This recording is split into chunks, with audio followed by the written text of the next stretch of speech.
كيقولوا بأنه لا نستطيع هو وأنه ماشي كربون، وهاد الطريقة هادي وكيديروها اللي كيشتريو الحجر.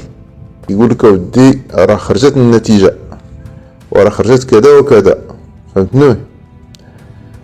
وهذه طريقة باش يطيحوا من القيمة ديالو باش يشريوه بأقل الأثمان.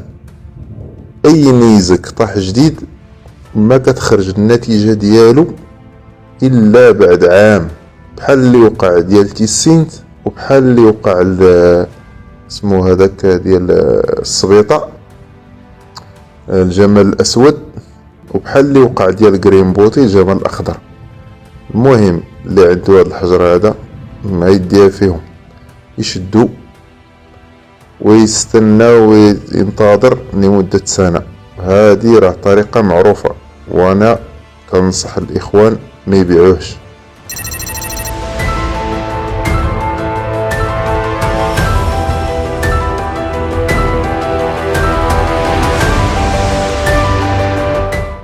هذا السؤال يتردد كثيرا، فاليوم بشرح لكم عن طريقة أو كيفية بيع النيازك وتقييم دقيق للنيازك الخاصة بك.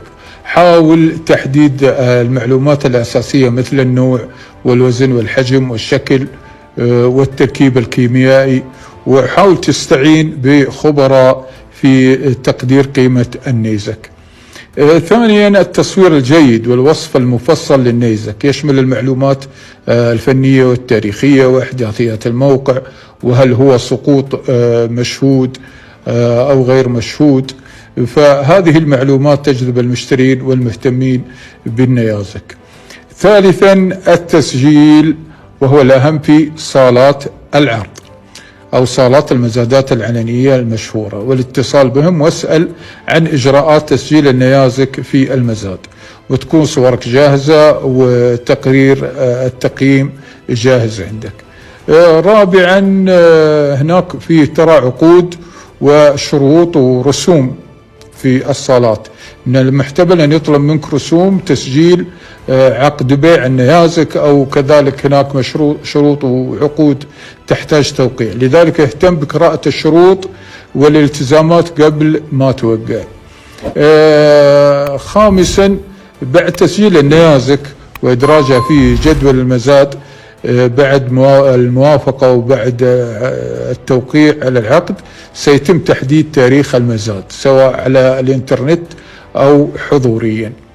وفي الحالتين تحتاج إلى متابعة العروض والأسعار وتتفاعل مع المشترين المحتملين، ما هو تسجل وتطنش وخلاص وتنسى.